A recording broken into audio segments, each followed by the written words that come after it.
Hello everyone, welcome back to my YouTube channel वंशान and emotions. I hope आप सब अच्छे हैं। अच्छे नहीं हो तो हो जाओ यार। And first of all I am sorry. मेरा और सॉरी का जो ताल्लुकात है ना, वो कुछ ज़्यादा ही गहरा होता जा रहा है, क्योंकि जब भी मैं आपके सामने आती हूँ मैं आप लोगों को सॉरी ही बोल रही होती हूँ। थैंक यू तो मैंने बहुत कम ही बोला है, बट आज बोलूँगी थैंक यू सो मच। मैं इतना गच्चे मार लेती हूँ ना, बीच में इतनी छुट्टियाँ मना लेती हूँ, उसके बावजूद भी आप लोग मुझसे जुड़े रहते हो, मेरी कहानियों को एंजॉय करते हो, सुनते हो, मुझे समझते हो। इसके लिए I am thankful to you. I am really really really thankful.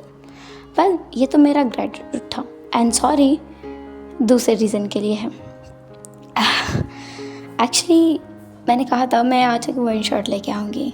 ऐसा नहीं है कि मैं नहीं लेके आऊँगी, पर ऐसा भी नहीं है कि मैं लेकर ही आऊँगी। अब इसका क्या मतलब हुआ मैं बताती हूँ। मतलब यह है, वन शॉट तो आएगा पर लेट आएगा, और बड़ा नहीं आएगा, छोटा आएगा। सो प्लीज़ एडजस्ट करना एंड इंतज़ार करना। चलो अब बिना किसी देरी के, बिना किसी साफ़ सफाई के अपनी कहानी को आगे बढ़ाते हैं। पहले सीन में हम देखते हैं मॉडर्न वर्ल्ड में, जहाँ पर लान सिचेन और जियांग चेंग है, जिनकी बॉडी स्वैप हो चुकी है लंजा और वीइंग से। अब मॉडर्न वर्ल्ड में है तो हम उन्हें सिचेन और जियांग चेंग ही कहेंगे, ना कि लंजा और वीइंग, ताकि कन्फ्यूज़न ना हो। और हिस्टोरिकल वर्ल्ड में जो लोग गए हैं ना, सिचेन और जियांग चेंग की बॉडी में, उनको मैं एक्सप्लेन करती जाऊंगी, पर अभी के लिए हम यही वर्ड यूज़ करेंगे। सिचेन और जियांग चेंग दोनों एक साथ अपनी कार में बैठे हुए थे, जिस कार को चलता हुआ देखकर दोनों का सर घूमने लगा था। ऐसा लग रहा था दोनों को वॉमिट आएगी और वो किसी भी पल कार से बाहर निकल के कूद जाएंगे। कितनी ज़्यादा रफ्तार से ये कैरेज चलती है, कितने ज़्यादा अजीब कैरेज है। इसमें हवा भी आती है, ठंडी गर्म दोनों तरीके की। इसमें अजीब व गरीब तरीके के गाने बजते हैं, कितना मधुर संगीत बजता है, कितना अलग तरीके का कैरेज है। ऐसा कैरेज उनके यहाँ भी होना चाहिए, पर उनके यहाँ से क्या मतलब हुआ? वो तो यहीं पर है ना, उसके पूरे परिवार यहीं पर है, सब तो सामने है। कौन है जो नहीं है? वांगजी और फींग नहीं है, जो कि वो खुद बने बैठे हैं। हाँ, जबकि जो वो खुद हैं वो तो उनके सामने दिखाई दे रहा है। सिचेन को सिचेन और जियांग चेंग को जियांग चेंग दिखाई दे रहा है। घर पहुंचने के बाद सब लोगों को ऐसा लगता है जैसे फिर एक बार विंग की याददाश्त चली गई है, और इस बार तो वांगजी की भी याददाश्त चली गई है। इसलिए वो दोनों को आराम करने के लिए बोल देते हैं। जियांग चेंग उन दोनों को साथ में लेकर जाते हुए बोलता है, मैं तुम दोनों को बोल रहा हूँ, इस बार कोई नौटंकी नहीं चाहिए। मैं परेशान आ गया हूँ तुम्हारी याददाश्त जाने के ड्रामों से। फी प्लीज़, अब इस बार तुम कुछ गड़बड़ मत करना, हाँ? और रोना तो बिल्कुल नहीं, हाँ? विंग यानी जियांग चेंग कहता है, मैं और रोऊंगा? तुम्हें ऐसा क्यों लगता है? और मैं गड़बड़ करता हूँ, इससे तुम्हारा क्या मतलब है? क्या मैं आफत के पुड़िया दिखता हूँ तुम्हें? तुम होते कौन हो मुझसे ऐसा कुछ बात करने वाले? और तुम मेरी शक्ल लेके क्यों बैठे हो? मेरे बाल क्यों उठा रखे तुमने? कितना अजीब तरीके की पोशाक पहन रखी है, कितने अजीब तरीके से बात कर रहे हो, क्या बोल रहे हो? मुझे तो कुछ समझ भी नहीं आ रहा है तुम्हारा। जियांग चेंग विंग को पागल बोल के वहाँ से चला जाता है। वांग जी वहीं पर था, यानी कि सिचेन वहीं पर थे। सिचेन जब उसके सामने दिख रहे विंग के मुंह से ऐसी बातें सुनते हैं तो वो तुरंत कहते हैं, तुम किस बारे में बात कर रहे हो? तभी जियांग चेंग, जो कि विंग की बॉडी में है, वो कहता है, और किस बारे में बात करूँगा? कितनी अजीब जगह है, कितने अजीब घर हैं यहाँ के, बिल्कुल हमारे जैसे नहीं है। और लोटस कोप कहाँ गया? यहाँ की सड़कें कितने अजीब हैं, कितने अजीब अजीब तरीके के घर हैं। मुझे ऐसा लग रहा है मैं किसी सपने में कैद हो गया हूँ, किसी नाइटमेयर में। तुरंत ही वो दोनों एक दूसरे की तरफ देखते हैं। लान सिचेन कामली कहता है, मुझे भी यही लगता है। तुरंत ही जो जियांग चेंग है वो कहता है, वैसे तुम तो इतनी बातें नहीं करते, आज तुम इतनी बातें कैसे कर रहे हो? लाने गोंगसा, लाने गोंगसा, क्या तुम भी मुझे वांगची समझ रहे हो? सचिन कहता है, जियांग चेंग कहता है, और नहीं तो क्या तुम वांगची नहीं हो? पर तुरंत ही सचिन अपने मन में सोचता है, ये एक नाइटमेयर है, तो यहाँ पे अपने बारे में कुछ भी सच बताना सही नहीं होगा। तो वो बस कहता है, हाँ बिल्कुल, मैं वांगची हूँ। उसी टाइम पे विंग की मदर कांग से सर अंदर आती है। जब वो उन दोनों को एक दूसरे से बातें करते हुए देखती है तो एक रिलीफ की सांस लेते हुए बोलती है,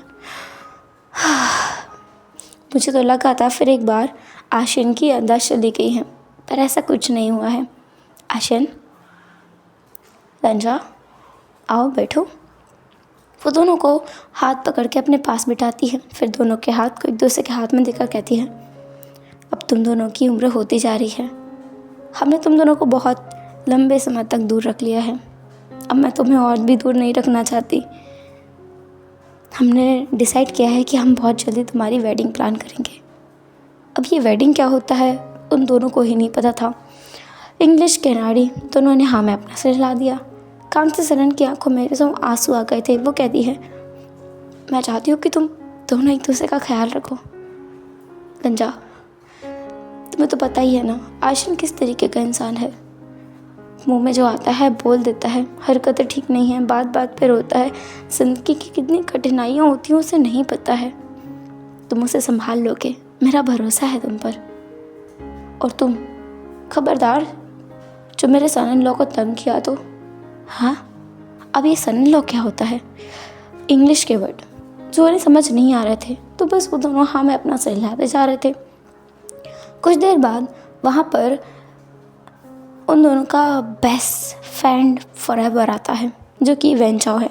वेंचाओ के आते से ही दोनों हैरान हो गए थे, इतने ज़्यादा कि गुस्से में खड़े हो गए थे।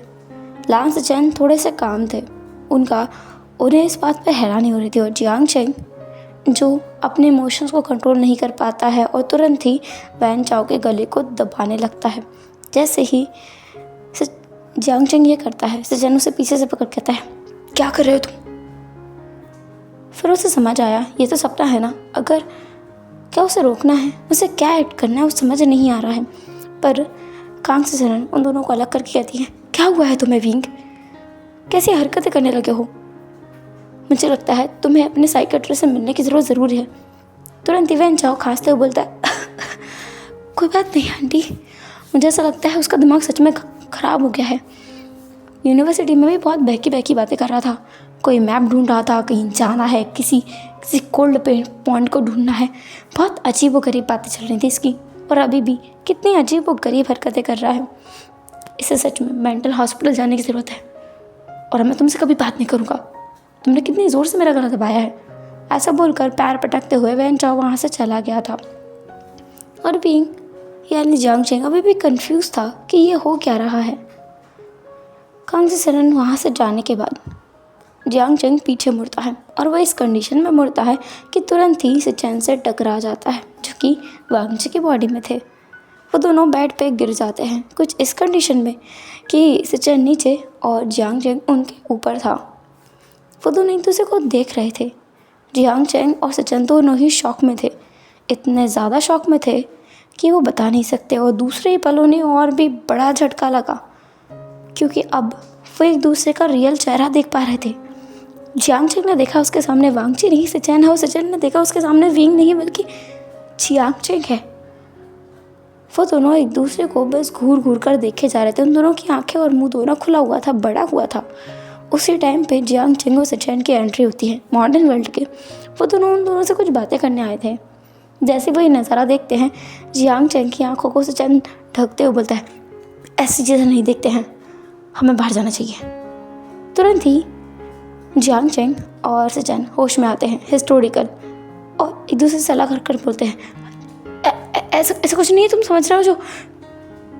पर वो दोनों जा चुके थे। अब वो कैसे एक्सप्लेन करें, वो दोनों कट स्लीव नहीं हैं, उन्हें लड़के नहीं पसंद है, कैसे बताएं, समझ नहीं आया। पर जो भी कुछ था अब वो कुछ नहीं कर सकते थे, सब कुछ जैसे हो चुका था। पर वो ऑकवर्डनेस। फिर तुरंत ही यांग चेन के दिमाग में और सचिन के दिमाग में एक साथ एक ख्याल आया, अभी उन दोनों ने कुछ और देखा था ना, कुछ अलग। इसका मतलब ये हुआ कि ये सचिन है। जियांग चेंग वांगची की तरफ देखकर कहता है, मैंने कुछ और देखा अभी। मेरी आंखों का धोखा था या सच था ये?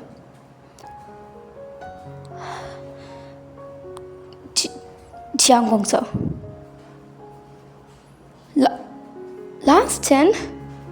वो दोनों एक दूसरे का रियल नेम लेते हैं और दोनों इतने झटके में चले गए थे, पर फिर दोनों शांत हो जाते हैं और एक साथ डिस्कशन करने लगते हैं कि वो दोनों इस नाइटमेयर में कैसे फंसे हैं और वो लोग इस नाइटमेयर से कैसे बाहर निकल सकते हैं, या फिर ये कौन सी जगह है जहाँ पर सब लोग एक जैसे दिखते हैं पर इनकी दुनिया एकदम उनकी दुनिया से अलग है, 100% अलग है।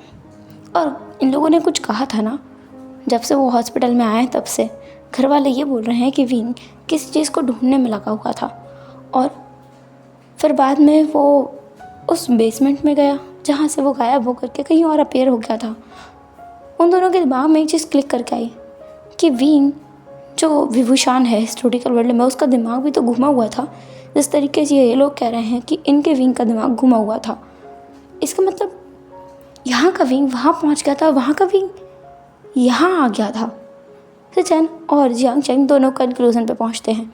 फिर वो दोनों सोचते हैं, अगर मैं यहाँ हूँ इसका मतलब यहाँ का विंग अभी भी वहाँ है और भूषण वापस चला गया है। सचिन कहता है और जहाँ तक मुझे लगता है इस वर्ल्ड का लंजा हिस्टोरिकल वर्ल्ड में पहुँचा है, पर किसके शरीर में ये समझ नहीं आया। जियांग चेंग कहता है, समझ नहीं आ रहा है, अब हम वापस कैसे जाएंगे? कौन सी जगह से ये लोग वहाँ पहुँचे थे? हमें वो जगह ढूंढनी होगी, हम तभी यहाँ से निकल पाएंगे। वो दोनों का सीरियस डिस्कशन चल रहा था, लेकिन बाहर खड़े लोग उन्हें बहुत ज़्यादा लवी डवी समझ रहे थे, ऐसे जैसे कि वो दोनों बहुत करीब हों। दूसरी तरफ हिस्टोरिकल वर्ल्ड में जब सारी चीज़ें क्लियर हो चुकी थी, तब वांग जी जो अब ज़्यादातर समय जियांग चेंग के साथ बिता रहा था और वो दोनों रास्ता ढूंढ रहे थे किस तरीके से मॉडर्न वर्ल्ड में जो मॉडर्न वर्ल्ड का विंग और लंचा हैं उन्हें वापस भेजा जाए और कैसे मॉडर्न वर्ल्ड से जियांग चेंग और लांस चेन को वापस बुलाया जाए। ये सब करते हुए बहुत लंबा समय गुजरने लगा था, पर एक चीज़ जो बदल गई थी वो ये कि विंग जिस तरीके से अब वांग जी को देखता था, वो एक तो उसे अब ज़्यादा गुस्सा नहीं आता क्योंकि उसके शरीर में कोई डिमोनिक पावर है ही नहीं।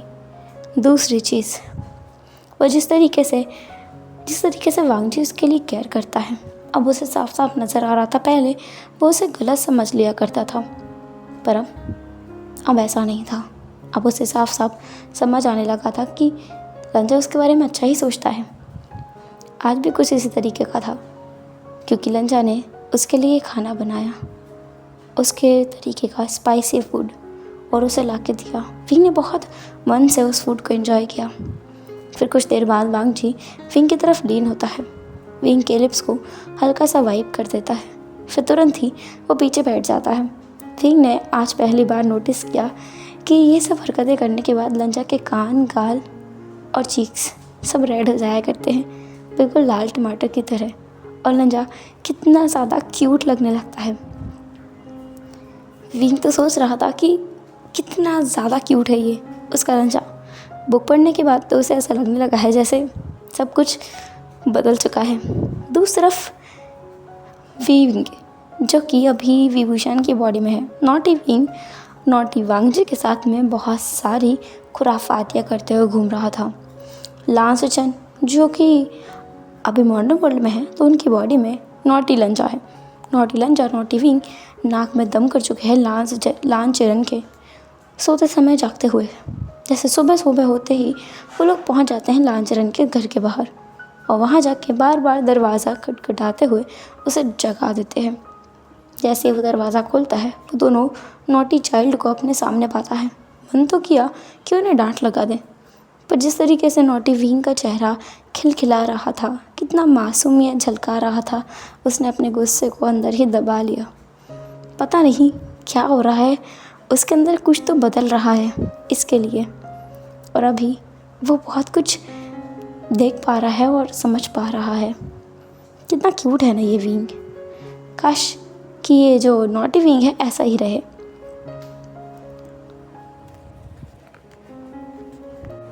शू शू, हम लोग कब जाएंगे यहाँ से? मुझे बहुत परेशानी होने लगी है। विंग ऐसा कहता है। लांचरन कहता है कहाँ जाना है हमें? नॉटी विंग कहता है घूमने, बाहर कहीं घूमने। मैं कितने समय से यहाँ हूँ, अब तो मुझे परेशानी होने लगी है। मैं कहीं नहीं गया हूँ, एक जगह बैठे बैठे पागल होता जा रहा हूँ। यार शू शू, और किसी के बारे में मुझे कुछ नहीं पता है, आप हमें ले चलो ना। सचिन भी अपना सर हाँ में हिलाता है। लांचरन दोनों नॉटी चाइल्ड के सामने हार मानते हुए एग्री कर देता है और वो दोनों वहाँ से निकल जाते हैं घूमने के लिए। ये बात बाद में वांग जी और विंग को पता चलती है कि दोनों नॉटी विंग और नॉटी वांग जी बाहर जा चुके हैं, वो भी किसी और के साथ नहीं बल्कि लांचरन के साथ। ये जान करना विंग बहुत बुरी तरीके से हंसता है और वांग जी उसे देखता रहता है। वांग जी कहता है विंग कहता है क्या लंजा, तुमने देखा नहीं तुम्हारा अंकल जो मुझे एक आँख से नहीं पसंद करता है, वो आज मॉडर्न वर्ल्ड वाले विंग के साथ कैसे घूमने चला गया। मुझे लगता है उसको हमें मॉडर्न वर्ल्ड में भेज देना चाहिए। वहाँ के अंकल बहुत अच्छे हैं, उन्हें यहाँ ले आते हैं। वांग जी घूर कर विंग को देखता है और विंग अपने मुंह को अपने दोनों हाथों से बंद करता है, लेकिन उसकी हंसी बंद नहीं होती है। उसे अभी भी हंसी आ रही है कि बुढ़ा लांचरन कैसे नॉटी विंग के साथ घूमने जा सकता है और कैसे उसे झेल सकता है। उसने जो हरकतें विंग के बारे में सुनी है मॉडर्न वर्ल्ड में, वो कितनी खतरनाक है उसे ही पता है। उसके अलावा कोई और नहीं सोच सकता कि वो क्या क्या हरकतें करते आया हुआ है। अभी हम देखते हैं मॉडर्न वर्ल्ड का सीन, जहाँ पर हमेशा वांग जी और विंग मतलब सचिन और जियांग चेंग चिपके ही रहते हैं, क्योंकि वो लंजा और विंग की बॉडी में है तो वो उनसे कुछ नहीं पूछता है। बट एक चीज़ जो बहुत ज़्यादा भयानक हो रही थी वो ये थी कि अब जियांग चेंग को वेडिंग ड्रेसेस पहनाए जा रहे थे, जो कि लड़कियों के जैसे कपड़े थे, जो उसे बिल्कुल पसंद नहीं आ रहे थे। जियांग चेंग कहता है मैं ये कपड़े कैसे पहन सकता हूँ, ये तो लड़कियों के कपड़े हैं, देखने से ही लग रहा है। यहाँ पर लड़के अलग तरीके के कपड़े पहनते हैं और लड़कियाँ ऐसे कपड़े पहनती हैं, मुझे ऐसा क्यों बनाया जा रहा है? सचिन हंसते हुए कहता है क्लान लीडर जियांग, आप इन कपड़ों में भी बहुत सुंदर दिख रहे हैं मैं तो कहूँगा आपको ये सब एक बार ट्राई करते रहना चाहिए। आप जितनी बार ट्राई करेंगे आप उतने ही ज़्यादा क्यूट लगेंगे। जियांग चेंग का सच में मन कर रहा था आज ना वो सच में इस लास्ट सचिन को ना मार दे एक थप्पड़। मतलब इसकी ज़ुबान फिसलते जा रही है, ये बदलता जा रहा है। पहले ऐसा नहीं था। लास्ट सचिन इतने ओपनली मजाक नहीं किया करता था किसी के कपड़ों वगैरह के ऊपर, लेकिन यहाँ आने के बाद बदलता जा रहा है ये इंसान। जियांग चेंग लास्ट सचिन को मारने के लिए आगे बढ़ता है, लेकिन वो फिसल करके लास्ट सचिन की गोद में ही बैठ जाता है और ये वहाँ पर खड़े हुए हर एक एम्प्लॉय ने देखा, जिसे देखने के बाद जियांग चेंग को इतनी एम्बैरसमेंट होती है कि वो उसी के चेस्ट में अपने सर को छिपा लेता है। और उसी टाइम पे भयानक तरीके का शौक होता है, क्योंकि लांचरन मॉडर्न वर्ल्ड का वहाँ आता है, क्योंकि उनके साथ शॉपिंग करने के लिए उसकी मदर ने ही बोला था और वो अभी अभी आया है। जैसे वो ये नज़ारा देखता है वैसे हंसते हुए बोलता है तुम ये हरकतें घर पे भी कर सकते हो यहाँ भी करने की ज़रूरत नहीं है। और वांग जी मैंने तुम्हें कितना बार समझाया ना, ऐसा मत क्या करो। आशियान इधर आओ। आशियान इतने प्यार से लांचरन ने उसे बुलाया ना, उसका सर घूम रहा था, ऐसा लग रहा था जियांग चेंग का वो किसी भी पल बेहोश होने वाला है। और ये सुनकर ना उसे और भी ज़्यादा शाय फील होता है और वो और भी टाइटली सचिन को गले लगा लेता है। सचिन को बहुत ज़्यादा हंसी आ रही थी कि ये जो क्लान लीडर जियांग है ना, वो किसी चूहे से कम नहीं है और अब वो उसे नाम भी चूहा दे देता है। वो कहता है तुम किसी चूहे जैसा बर्ताव कर रहे हो, आज से मैं तुम्हें लिटिल रैट ही बुलाऊंगा little rat. Jiang Cheng Sachin के सीने पर मुक्के मारते हुए बोलता है तुम्हें तो मैं वापस जाने के बाद देखूंगा। अगर मैंने जियांग सेक की तरफ से लान सेक के साथ लड़ाई नहीं की ना तो तुम देखना। अरे ये भी कौन सी बात हुई भला? मैंने तुमसे नहीं कहा कि मेरी गोद में आकर बैठो, मैंने तुमसे नहीं कहा कि मुझे गले लगाओ, तुमने ये खुद किया है। मैंने तो कुछ नहीं कहा। जियांग चेंग को और भी ज़्यादा गुस्सा आ रहा था। अब ऐसा मन कर रहा था कि वो सच में यहाँ से भाग जाए, किसी कोने में जाके खुद को छिपा ले। उसे बहुत एम्बैरसमेंट महसूस हो रही है। वो तो ये अच्छा है कि उनके वर्ल्ड का कोई भी यहाँ नहीं है जिसकी वजह से ऐसा कुछ नहीं हो रहा है, वरना उनके वर्ल्ड का यहाँ कोई होता तो फिर वो अपना मुंह दिखाने लायक नहीं रहता। कोई क्या कहता कि जियांग सेक्ट लीडर जियांग एक लड़की की तरह बर्ताव भी करता है और शर्माता भी है, और लान सेक्ट के सेक्ट लीडर के साथ इतना इंटीमेट पोजीशन में रहता है, लोगों से कर्टसली भी समझ लेंगे। पर ये जो फीलिंग थी ना धीरे धीरे बदलने लगी थी। घर जाने के बाद जियांग चेंग जब सजन के बारे में और अपने बिताए गए मोमेंट के बारे में सोच रहा था तो उसके पेट में ऐसे लग रहा था जैसे गुदगुदी हो रही हो। ऐसा लग रहा था जैसे उसके शरीर पे चींटियाँ चल रही हों, जो कि उसे काट नहीं रही हूँ बल्कि उसे बहुत ही मीठा मीठा महसूस करा रही हूँ। बहुत ही अलग सी भावना थी ये, पर जो भी है बहुत ही सुंदर है। ये तो उसने तब भी महसूस नहीं की जब उसे पता चला था कि वो वैन चिंग को पसंद करता है। ये उससे अलग थी। क्या उसे अब अचानक से वैन चिंग की जगह लान सेचन पसंद आने लगा है? नहीं, वो पागल हो गया है, कुछ भी सोचने लगा है। पागल हो रहा है। दूसरी तरफ लान सेचन जो खुद भी घर आने के बाद अपने कमरे में बैठ कर के बस जियांग चेंग के बारे में ही सोच रहे थे कि क्लान लीडर जियांग तो मिंग्याओ से भी ज़्यादा क्यूट है। क्या वो उन दोनों को कंपेयर करने लगा है? ये तो गलत है। उनके सेट के रूल वो भूलते जा रहा है। वो सेट के रूल्स दोबारा लिखेगा। अब कौन बताए इन लान ब्रदर्स को कि भाई किसी को पसंद करना अलग चीज़ होती है और किसी के प्यार में गिरना एक और ज़्यादा अलग चीज़ है, बहुत ज़्यादा अलग चीज़ है। आप एक पल में किसी से अट्रैक्ट हो सकते हैं, प्यार टाइम रहते ही होता है। हेलो एवरीवन, कैसा रहा आज का एपिसोड? जो भी जैसा भी हो कमेंट जरूर करना। फिर मिलते हैं नेक्स्ट एपिसोड में। तब तक लिए टाटा के बाय, अपना ख्याल रखना। एंड ये स्टोरी लगभग 2 एपिसोड्स में ख़त्म हो जाएगी। Bye bye.